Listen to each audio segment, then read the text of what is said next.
twongeye kubasuhuza tubaha ikaze ku kiganiro cyacu cy'uyu munsi. Uyu munsi rero ikiganiro cyacu kiruzuzanya n'icy'ubushize, aho twavuze ku ndwara zituruka kuri IgG4-LD cyangwa se IgG4 related diseases. IgG4 related diseases ni uburwayi bwakabije cyane ariko bukabya cyane nyuma y'inkingo za corona virus, ariko byumvikane ko atari inkingo zose zituma IgG4 izamuka ikagira igipimo cyo hejuru cyane, kuko inkingo za Johnson Johnson, inkingo za AstraZeneca, inkingo za Novavax, inkingo za Sputnik ntabwo hakoreshejwe uturemangingo mva migabane, hakoreshejwe ubwoko bwitwa adenovirus based virus zitwa adenovirus,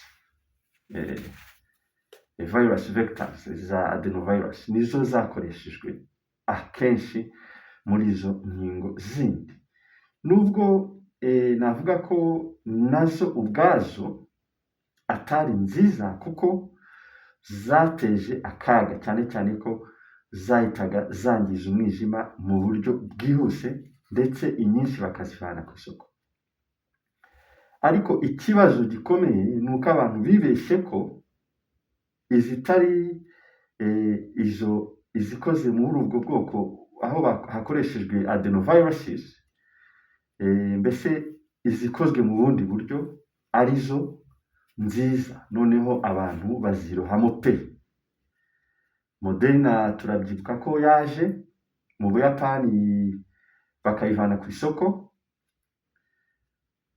mu Bufaransa bakayivana ku isoko, Denmark bakayivana ku isoko, Holland bakayivana ku isoko, zose zigaca muri Africa Union, kuvuga ngo bazijugunye muri Afurika bamaze kubona ko ziteza akaga.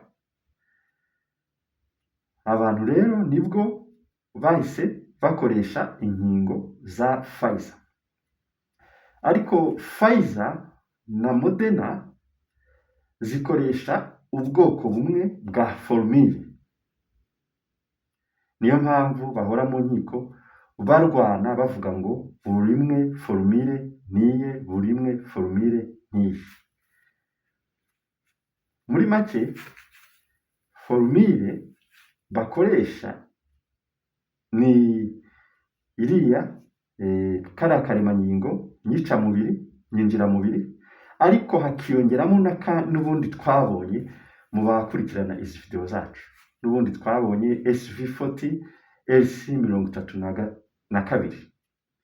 Utwo turemangingo rero tukaba ari two ahanini, ni ukuvuga ngo iyo twinjiye mu mubiri izo lipid nanoparticles zatwo twari twarabonye ko zigenda zangiza umubiri wose. Gusa navuga ngo Moderna yo irangiza kurushaho, ariko igituma yangiza ni ukubera ko igipimo cyayo kiri hejuru, ifite biliyoni 40 bya lipid nanoparticles, mu gihe Pfizer yo iyo baguteye urushinge rumwe baba baguteye biliyoni 20 za lipid nanoparticles. Ni ukuvuga ngo umuntu utewe Pfizer 3 aba afite lipid nanoparticles biliyoni 60, naho utewe Moderna 2 aba afite 40 gukuba kabiri. Niyo mpamvu rero Moderna navuga ko yagize uruhare rukomeye mu kwica abantu vuba no mu kwangiza imibiri y'abantu vuba, ariko bitewe n'uko formule ari imwe ni ukuvuga ngo n'ubundi abafite ibibazo ari uwiteye Moderna ari uwiteye Pfizer bose uburyo umubiri ugenda wangirika ni kimwe.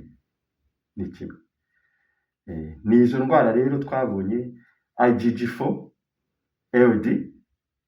IgG4-LD ni ukuvuga ngo ni indwara aho sisiteme y'ubudahangarwa itangira kwataka umubiri. Sisiteme y'ubudahangarwa ubundi tuyiciyemo muri gakeya, navuga ko igizwe n'ibice bine. Ibice bine harimo inyama z'umubiri cyangwa se ingingo z'umubiri, hakabamo icyo nakwita cells cyangwa selile, hakabamo icyo nakwita tissue cyangwa se ingiramubiri, hakabamo icyo nakwita molecules, akaremangingo. Noneho rero iyo ndwara IgG4 iyo umuntu akifatwa iba itarafata immune system yose, ariko iyo umuntu ayimaranye iminsi ni ukuvuga ngo systeme yose igenda yangirika. Immune system bwayo igabanywamo ibice bibiri. Igice cya mbere cyitwa innate immune system, igice cya kabiri cyitwa adaptive immune system.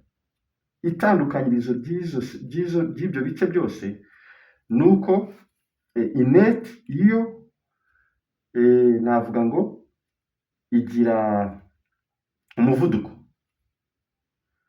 kandi noneho ikaba itagira icyo nakwita memoire yo kwibuka ikintu cyayatatse.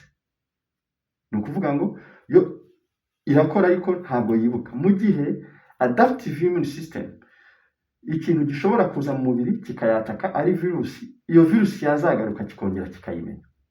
Ni ukuvuga ngo yo kandi ikagenda gahoro, mu gihe innate immune system yo igenda ifite umuvuduko yirukanka.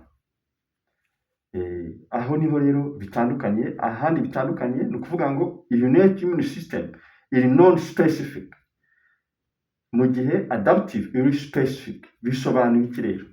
Bisobanuye ko innate immune system ntabwo iba urebye izi icyo irwana nacyo neza, mu gihe adaptive yo iba yarangije kukibona yagisomye izi ngo iri kurwana n'iki ngiki. Tugaruke inyuma rero kuri IgG4. IgG4 rero ni ukuvuga ngo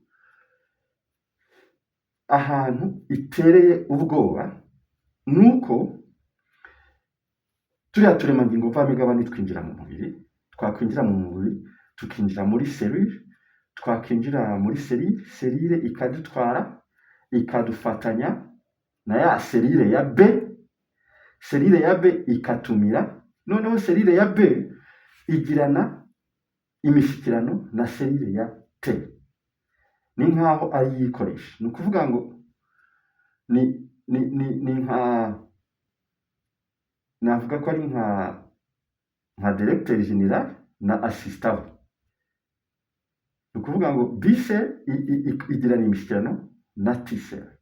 Noneho izo T cell rero ziva hehe? Ziba zakorewe hehe? Izo T cell ni ubwoko bwa selile zikorerwa mu musokoro, nyine zifasha systeme y'ubudahangarwa bw'umubiri. T cell zikaba ziri mu bwoko bw'icyo twita lymphocytes, T cell na B cell. Noneho izo lymphocytes zose rero cyangwa se izo selile zose ziri mu bwoko muri ubwo bwoko zigirana uburyo zikoranamo. Nubwo zikorwa sizo zonyine zikorwa, sizo zonyine zikorerwa mu musokoro cyangwa se muri bone marrow, kuko niho zikorerwa.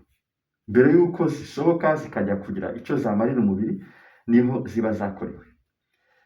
Hari na za natural killer cells, nazo hari za dendritic cells, hari za delta gamma cells, mbese ariko izo ntabwo arizo twaje kuvugaho uyu munsi. Twaje kuvuga kuri communication n'uburyo iyo ndwara ya IgG4 iteje akaga.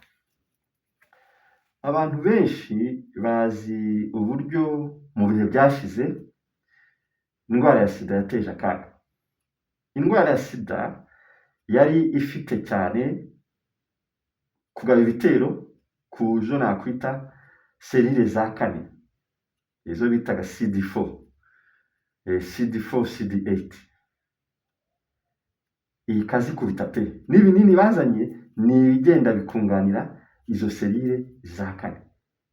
Aho rero IgG4-LD cyangwa se iyi ndwara ya IgG4 rare disease itera ubwoba nuko yarenze izo serire. Bivuga ngo uburyo uburozi bugenda bwinjira mu maserire y'umubiri buyashwanyaguza birenze uburyo virusi ya sida yirukanka mu mubiri, niho bitera ubwoba. Bivuga ngo rero impfu zizakomeza no mu myaka 15, kuko turabyibuka kera sida ikiza yashobora gufata umuntu umwe ntigire ikimutwara, igafata undi agahita apfa ako kanya, ugasanga birarangiye. Ni IgG4 rero nuko imeze, ariko bitavuze ngo uwitafashe ngo arakomeye kurusha uwo yafashe, kuko abafite turiya turemangingo twa Pfizer na Moderna bose nta n'umwe uvuyemo, IgG4-LD iri hejuru. Niyo mpamvu mu kiganiro cy'ubushize twavuze ko umuntu agomba kwihutira kwipimisha. Wamara kwipimisha ukamenya icyo urwanya icyo ari cyo, mu gihe ukurikirana ibiganiro byacu ukamenya n'impamvu yo gukoresha ibi by'umwimerere tuba tubabwira gukoresha. IgG4 rero ifata hejuru ya CD4, CD8 cyangwa CD4 or CD8, ikorera muri CD19 cyane na CD20. Ngira ngo si abaganga benshi bamenyereye kumva CD19 or CD20, ariko nazo zifite uruhare rukomeye mu kubungabunga ubudahangarwa bw'umubiri. Iyo rero izo zahungabanye zose ni akaga gakomeye. Ni nk'uko ni ibiza. Nawe ibaze ibiza bije bikaza ku mwaro cyangwa se bikaza ku nkombe y'inyanja hariho abantu. Kuvuga ngo ayo mazi ashobora kuza agakubita muhengeri ugasubirayo, bamwe bakayamira abandi ntibayamire, ariko byanze bikunze hari akaga kaba.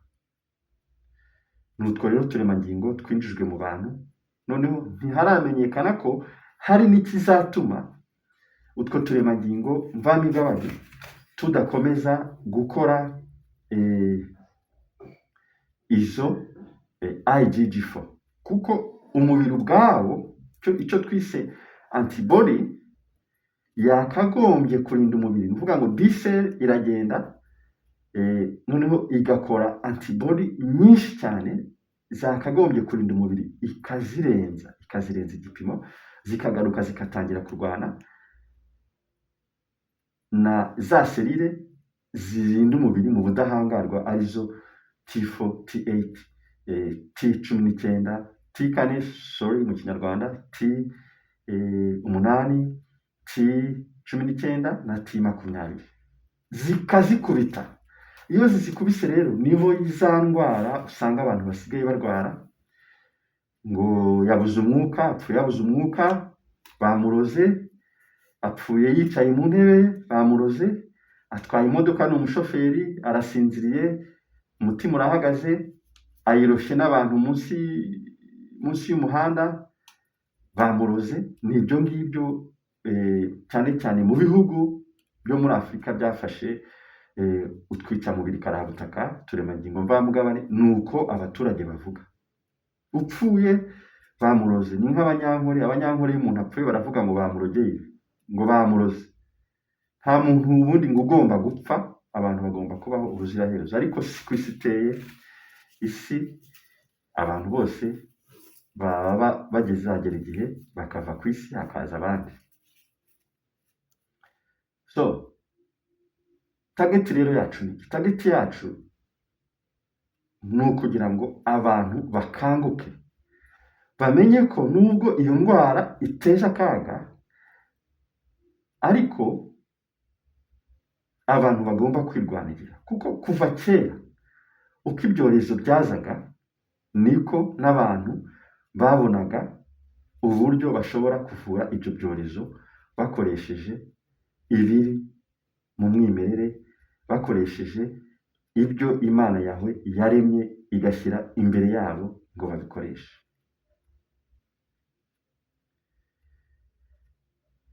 Twongera twibutsa abantu ko icy'ingenzi ari ukujya ahabegereye mukipimisha IgG4 LD. Noneho ushobora gusanga za ndwara zo mu muhogo warwaraga, y'amaso warwaraga, ya high blood pressure yaje, ya diabete yaje gutunguye, ya hepatitis B. Twabonye uburyo hepatitis B ishobora kuza mu mubiri w'umuntu idaturutse hanze bitewe na spike protein. Twarabibonye aho twasobanuraga gukoresha radi, hepatitis B na cancer. Noneho abantu babanze bamenye igipimo cya IgG4, noneho batangire barwanye, ariko banifasha ku nyama 10 z'umubiri zitandukanye. Kuko nk'uyu munsi naje mfite ikigori, murakibona ikigori mu nyama.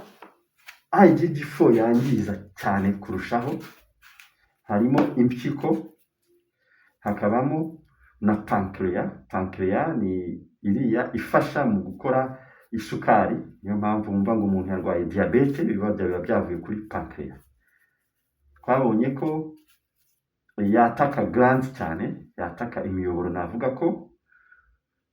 IgG4 imiyoboro, navuga ko ifasha mu gukora intanga, yaba ari intangangore yaba ari intangangabo, ikaba ari imiyoboro yangirika cyane.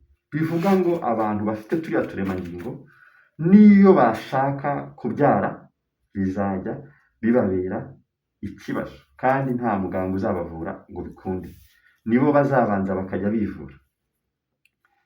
Aha rero icyo twaje tugira ngo tubibutse ni iki, kuko ibi ni ibintu bimaze imyaka bikoreshwa, cyane cyane umusatsi w'ibigori. Umusatsi w'ibigori ni umuti ukomeye kuva kera, mu gihe cyose u Rwanda rwabayeho. Ni ukuvuga ngo ni umuti abanyarwanda ba kera bakoreshaga cyane mu kwivura indwara zitandukanye. Tuvuge nk'iyo umwana yabaga anyara ku buriri, bamuhaga umusatsi w'ibigori akanywa, kunyara ku buriri bigahagarara. Iyo abantu b'abadamu bagiraga ama infections cyangwa se ibyo bita infection, cyangwa se kubabara mu nda, ibyara n'ibindi, banywaga imisatsi y'ibigori bakageraho bagakira. Icyo gihe ntabwo bari bazi diabete, ariko banywaga imisatsi y'ibigori. Ni ukuvuga ngo aho rero diabete iziye, abantu batangiye no gukoresha ya misatsi y'ibigori bakoreshaga kera ku mpyiko, basanga na diabete irakira. Uvuga ngo iyo umuntu akoresheje imisatsi y'ibigori ataratangira ibinini, byo kwa muganga diyabete ikira. Ariko ni byiza mu gihe unywa imisatsi y'ibigori kwipima kugira ngo isukari nabwo idashiramo ngo ujye hasi cyane, kuko iyi misatsi ivana imyanda yose mu mubiri. Iyi misatsi ni ukuvuga ngo iyo umuntu ayinyweye atararwara amakanseri, ivanamo amakanseri. Ni ukuvuga ngo ivanamo iriya myanda yari kuzatuma amakanseri aza.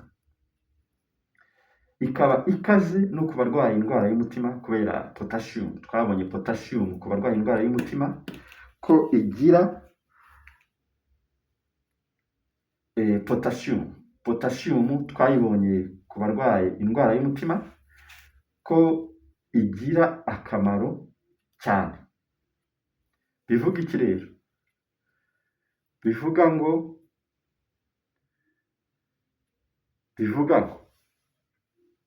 Bivuga ngo potassium iri muri uyu musatsi ni nziza kandi ifite akamaro kanini cyane.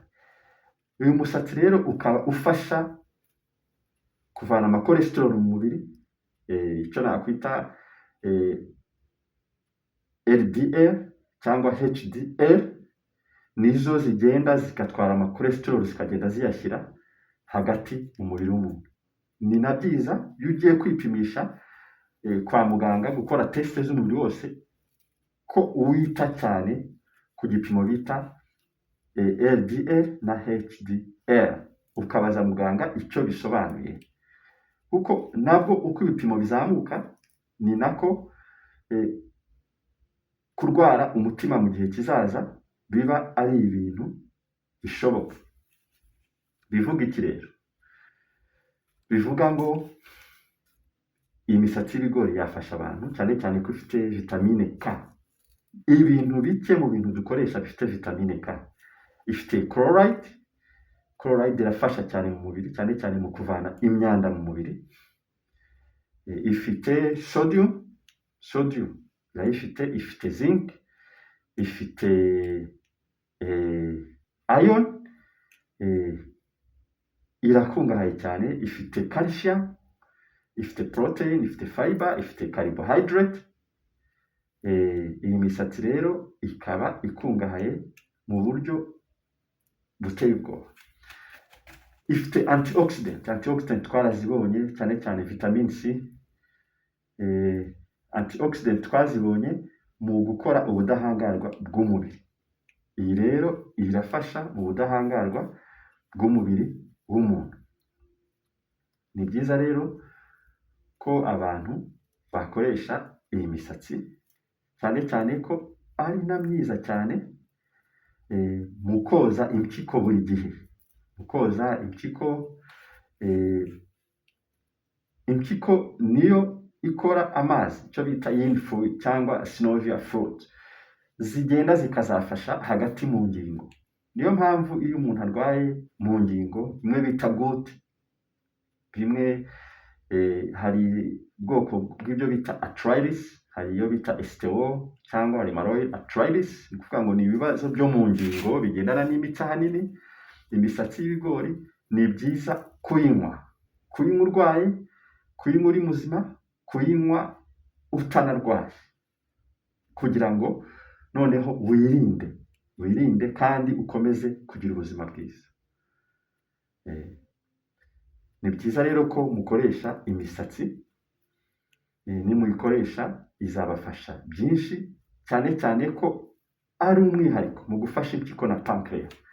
Kandi twabonye ko IgG4 inyama ihungabanya kurusha izindi ni impyiko na pancreas.